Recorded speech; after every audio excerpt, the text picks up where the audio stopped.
Hello everybody, thank you for watching. It's Lemon here, and today I'm going to be showing off a build that I've been working on for the past week or so, and it's a build that I've really invested a lot of time into and a build that I'm really proud of, and now I'm just really psyched to show it. It's based off the League of Legends character and Arcane character Vi. If you're not familiar with who she is, well, I'm going to get a little into depth, and I'm also just going to be talking about the basic stuff. I'm not going to waste too much time with y'all. And yeah, this is just a build that I'm really excited to show. It's a build that's mostly going to include nothing but melee, and we're basically just punching people and knocking sense into your enemies and just making quick work of anyone that tries to get in your way. So without further ado, let's get started, shall we? Okay, so if you're pretty much unfamiliar with who she is, this is pretty much how she looks. On the left, she is that's her in the show Arcane, and on the right, that's her in the game. Of course, they both look the same. The skin came out for the game just not too long after the show came out, and what her specialty is basically brawling, where she uses a pair of gauntlets in the game, and she also uses one gauntlet in the show at the very end of the show. I won't spoil it for anyone who hasn't seen it, but I'll tell you that it's a really great show, and personally I like it much better than Edge Runners, but not by a whole lot. But both shows are really good. But we're going off topic, but anyways, the whole point of this build is we're going to be specializing in simply nothing but punching people and simply using gorilla arms, because gorilla arms are the closest thing to gauntlets as we're going to be able to find.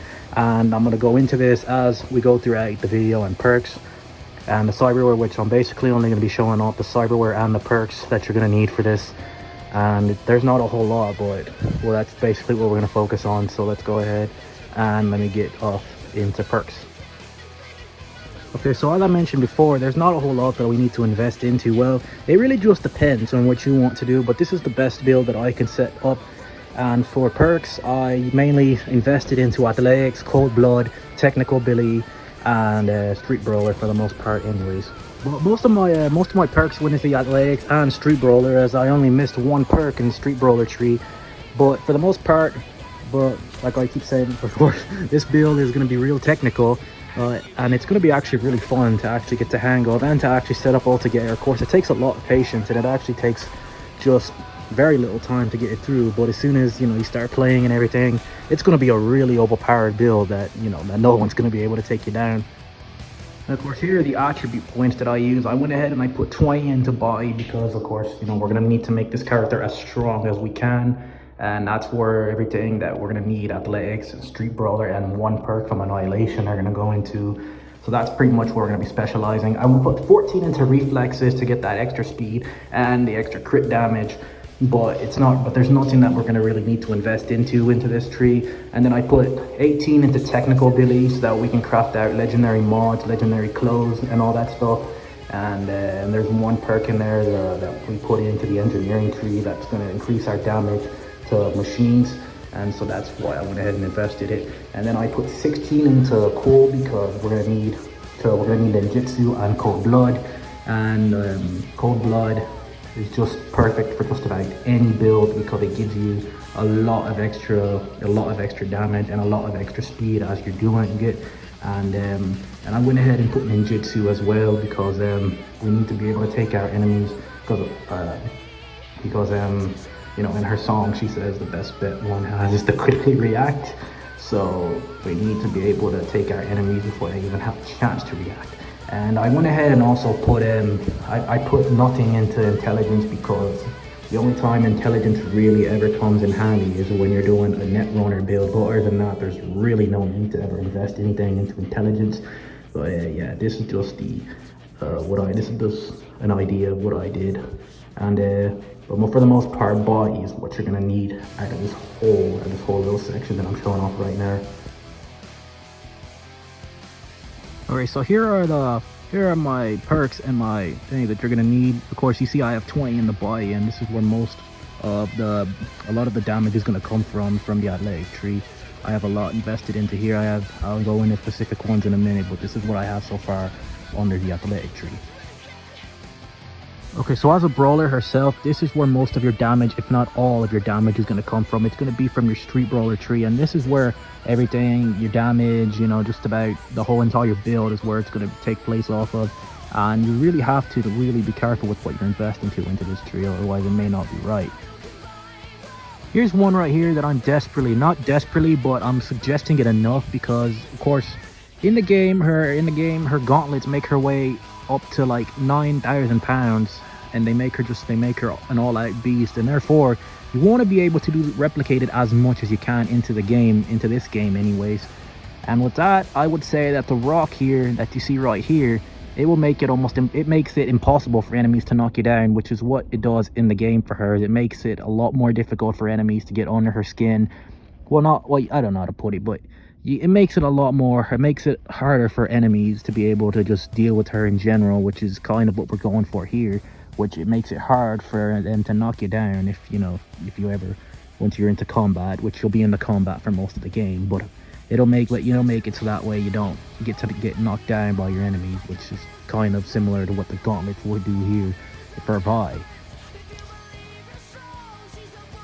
I also invested one perk into the Annihilation tree, and here it is, it's Speed Demon. And although this is not the most useful thing, it's also just something that I went ahead and put into the game, put into the build, because you deal more, because it says you deal more damage as you move. So I just figured, you know what, it's just worth having it just in case if it ever does come into effect.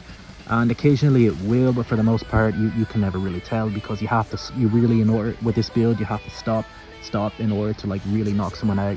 However, it could come into handy if you're using Korenzikov, or if you're simply like, or if you're just like punching as you go, which most people should be doing. But that's how it is. Like, I just put it into there because like it's just there, and because yeah, it's just cool to have, and it could come in handy at some point.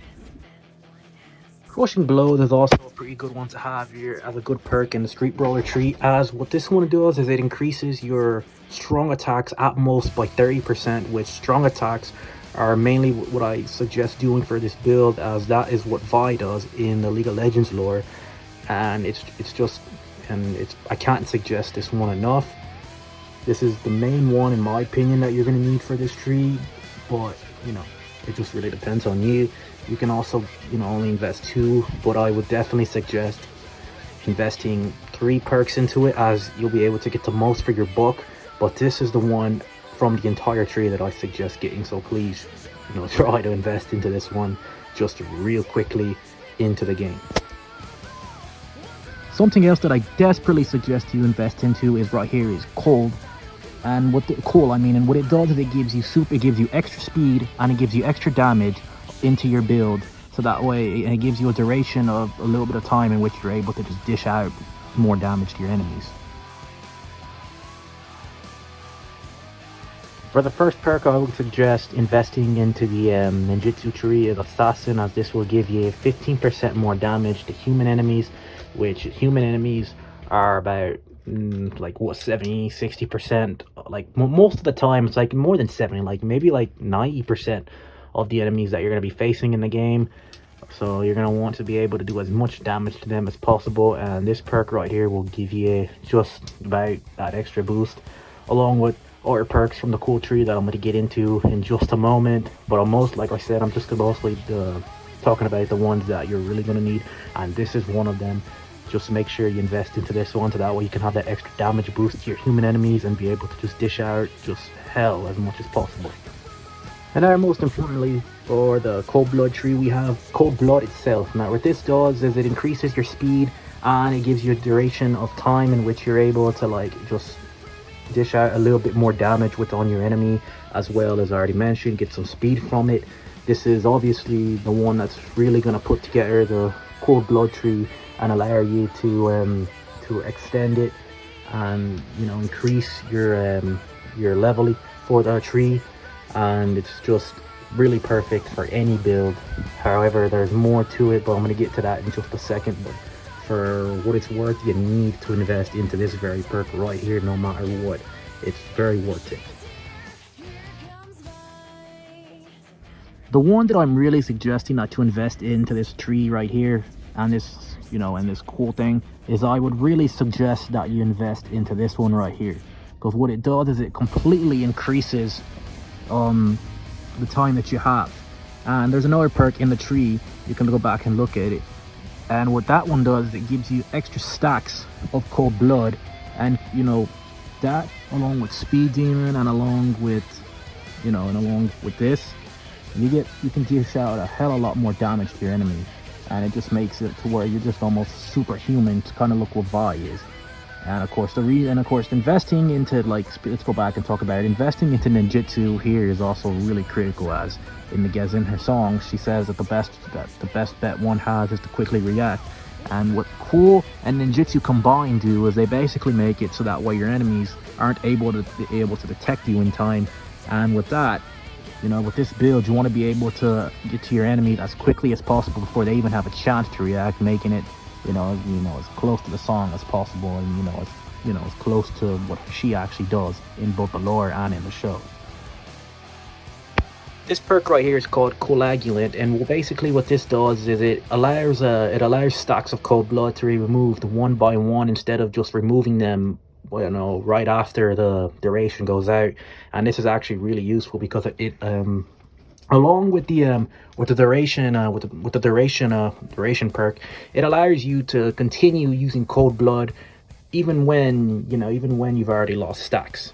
So no matter if you're killing, no matter what, you never lose. No matter, like, it doesn't matter what you're doing.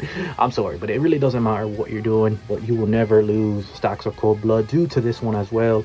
Of course, normally it stacks up to 3, and as far as it goes, you can just continue using them, but they'll drop one by one as opposed to be moving them at the same time if you just had the cold blood perk. But this one is definitely handy.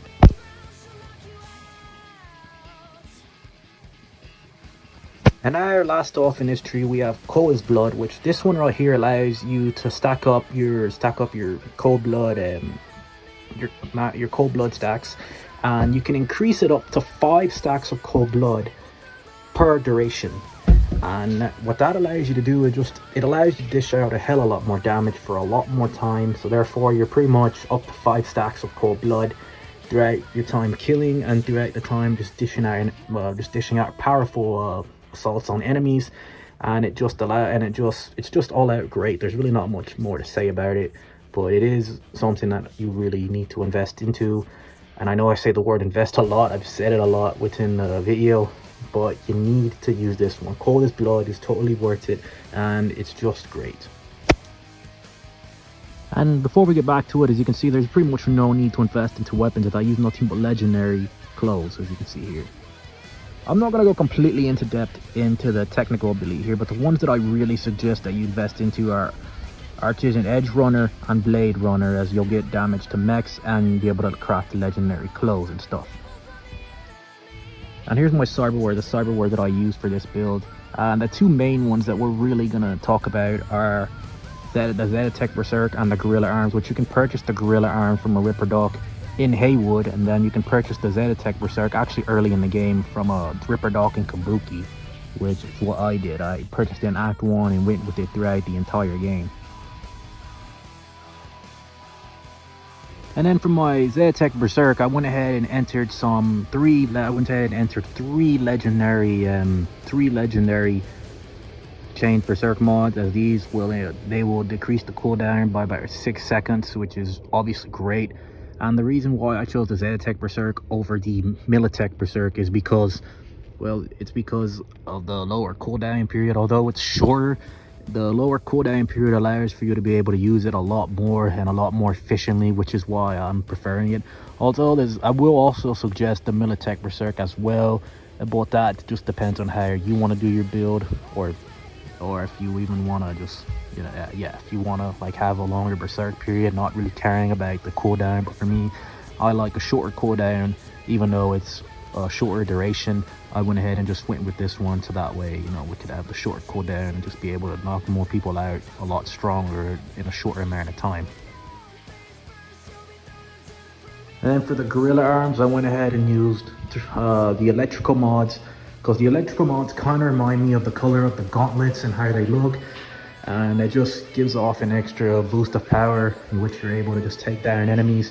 And one thing about the gauntlets and the Gorilla Arms that I'll say is that what they do is they both increase the user's physical strength to superhuman level, making the user's strength and the user's punches just like 50 times more powerful than what they actually are, just increasing everything about about the user's ability to just make things a lot difficult on the enemy than anyone standing in their way. They're just both really powerful, but the gorilla arms are the closest things that we're gonna get to gauntlets throughout the entire game. But it's but they're actually working it. It's actually a whole lot of fun.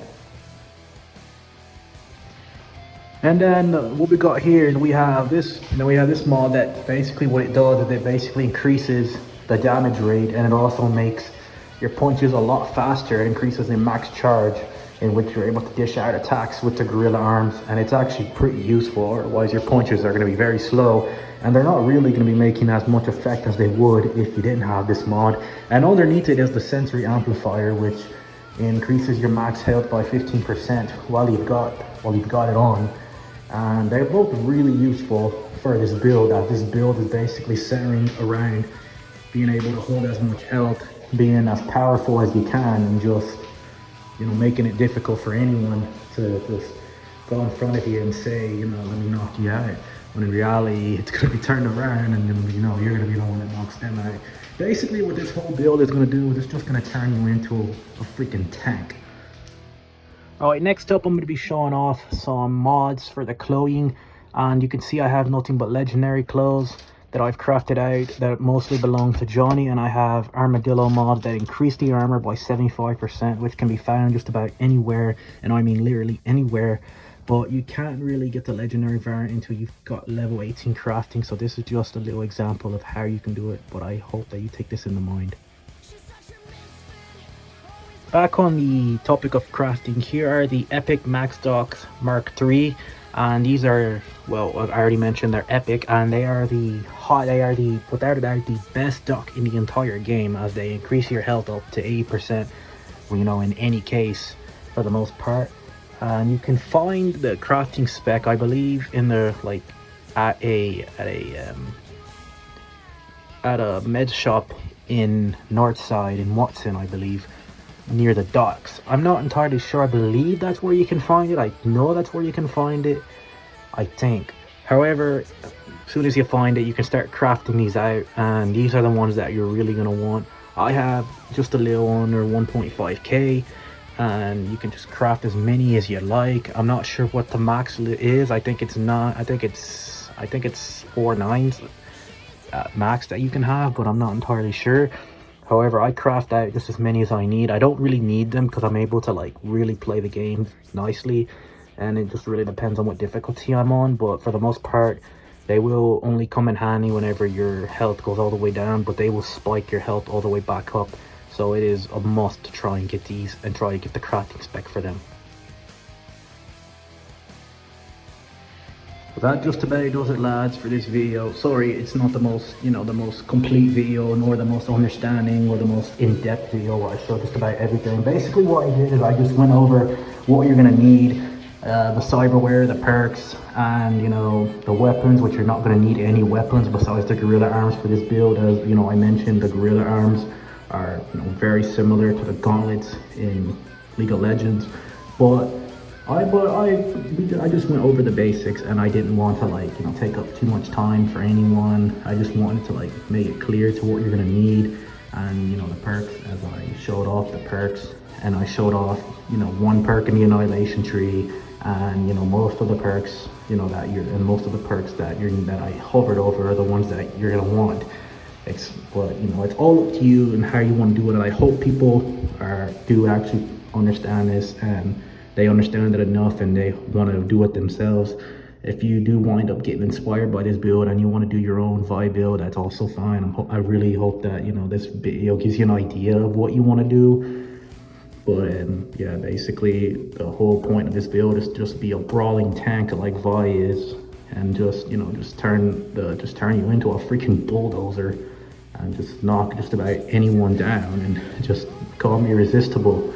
But yeah, that's so. Sorry about the very bad starting and everything, and just the whole part of just not being able to completely put this video into perspective, the way that it should. But I hope that it's understood enough to the point to where this build is something that people look forward to, or that they do themselves. Anyways, I hope everyone has a lovely day. Everyone enjoys themselves, And yeah, I hope people actually understand this build and they try it out for themselves. Enjoy destroying people as Zonite's favorite, as, as everyone's favorite Zonite. Anyways, take care, and I hope to see you guys soon. Thank you. Bye bye.